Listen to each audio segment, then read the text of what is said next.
Shalom, shalom. All the same to Yahuah. Look, real quick, I want to do a video since I got the time today. Unexpectedly, but expectantly, because I prayed for Yahuah to guide me and just to speak a word of encouragement, bringing light on the difference between Torah and man-made law, right? So, real quick, the word Torah in the Hebrew language literally means it's an instruction, the pointing of the finger, right? It's an instruction by Yahuah, the Most High God, right? So the commandments that were given to Moses, right, on Mount Sinai, and not just that, right? Because a lot of people think, oh, it's just the first 5 books. No, everything in the Bible that relates to an instruction given by Yah, either to the prophets, to the people, to the priest, right? To the entire nation of Israel, ultimately down to the nations, the Gentiles who want to graft in to the tree, to the house of Israel, right? All of that, listen to me, all of that is Torah. Now, a lot of people don't know that there are, in the Hebrew language, there are different words for law that translate to different things. So when Paul, specifically the Apostle Paul, really his name is Shaul, but we'll call him Paul since most of y'all will identify with him as that. Whenever he's talking about a law in the negative, he's never, ever, ever, ever, ever talking about Torah. And obviously the same thing for Yahusha, who said, "Think not that I have come to do away with the Torah." It's messed up because the English translation got y'all thinking he's saying law. But he's saying Torah. I ain't come to do away with the Torah. So what did he come to do away with? The man-made traditions of men, i.e. the rabbinic, right, laws and oral teachings that were mainly instituted and influenced by the Pharisees and the Sadducees, right? These were traditions that they had that were outside of the actual Torah. Most people don't understand this, right? Not only do they not understand this, but they don't understand the fact that Yah has specifically designed, he specifically designed it for when Hamashiach came, who is the living Torah. He's the word of Yah made flesh. In the beginning was the word, and the word was Yah, right? And the word was one with Yah, right? Saying all this to say, anything Hamashiach says brings light to the fact that he is the living word. So it's so idiotic and demonic for anyone to ever think that the Torah is done away with.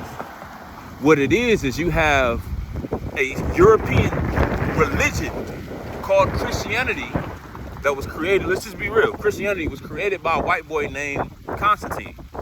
It's just the truth. And what he did was he actually went against the actual Torah. He went against the Shabbat. He went against the dietary laws. He went against the feast days. You feel me? He went against all the things that were actually instituted and taught in the, remember, the instructions of Yah, the word of Yah. I ain't talking about the things that the Pharisees and the Sadducees and these religious leaders in Israel who really had their hand in the government of Rome at the time period of Yahusha, right? The Messiah, right? Just like how here today you got the preachers, they involved in politics. That started a long time ago in the nation of Israel, right?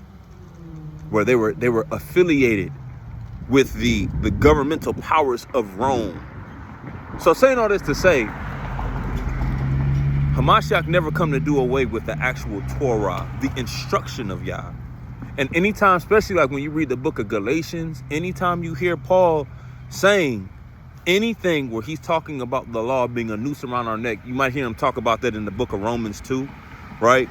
He always comes back and says, do we continue in sin that grace may abound? Yah forbid. No, he's never going against the Torah. He's going against the commands and the, watch this, the traditions, the laws of men, the rabbinic laws instituted by the Pharisees and the Sadducees. Because remember, Paul was actually a Pharisee.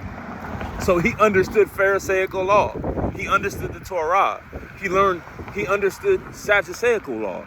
He understood a lot of, he was a literal lawyer too. So I'm saying all this to say, don't get twisted and don't get confused when you're reading the Bible, thinking that anytime in the Bible, Yah would ever send anybody, especially his son or any prophet or any sent one, any apostle, shalakim, prophet, that would actually tell you to do something that goes against what he has already established as a law.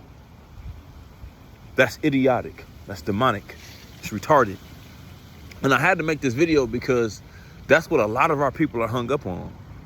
They're hung up on the fact that they really think that there's two gods. They really think that there's a separation between the Messiah and Yah. No, you have one God, Yah, and his son Yahusha is one with him. Meaning that everything that he came to do and say was already in line with what was already spoken through the Torah by Yah himself, through the prophets that came before him, right? You gotta understand that there's no three gods, there's no Trinity. All of that is BS. Get that out of your head. There's one Elohim. And he has a son, watch this, who is one with him, who came to magnify everything that Yahuah already said through the Torah and the prophets. This is why in the book of John, he literally says, I came not to teach my own doctrine.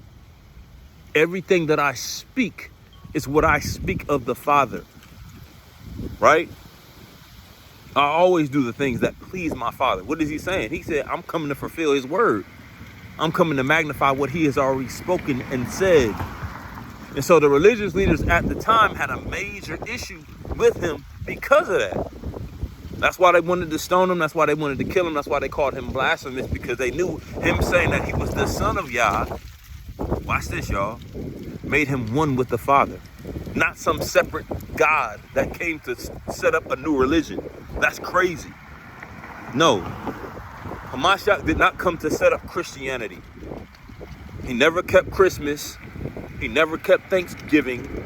He never kept Valentine's Day. He never kept New Year's. No, he kept the Pesach. He kept Feast of Dedication.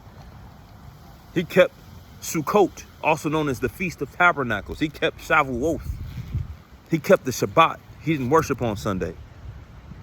And as a matter of fact, he resurrected at the end of a Shabbat, not on a Sunday morning the way that your pig meat eating Christian pastor always tells you. No, he resurrected on the end of a Shabbat when you really do the research, right? But that's neither here nor there. I'm here to tell you, the Torah is not done away with. The Torah is the instruction, the pointing of the finger by Yah. And for those of you all who don't understand who and what Yah is or what his name means and represents, that's the Most High God of the Bible. You may know his son as Christ. You may know his son as Jesus, but no, his name is Yahusha. And in Hebrew, names, words carry meaning. Not like in English where words and names don't really mean nothing and they change the meaning. No, the meaning of the Most High Yah's name is the hand that gives breath. And the meaning of the name of the Messiah, Yahusha, not Jesus, his name means Yah is salvation, or Yah, the hand that gives breath and life, the self-existing one, is salvation. So no, he did not come to preach a new message. He did not come to throw away the Torah and start some new religion where you can just do your own thing and you can, say some words and everything is just cool. No. The Torah is a culture. It is a way of life given to a people.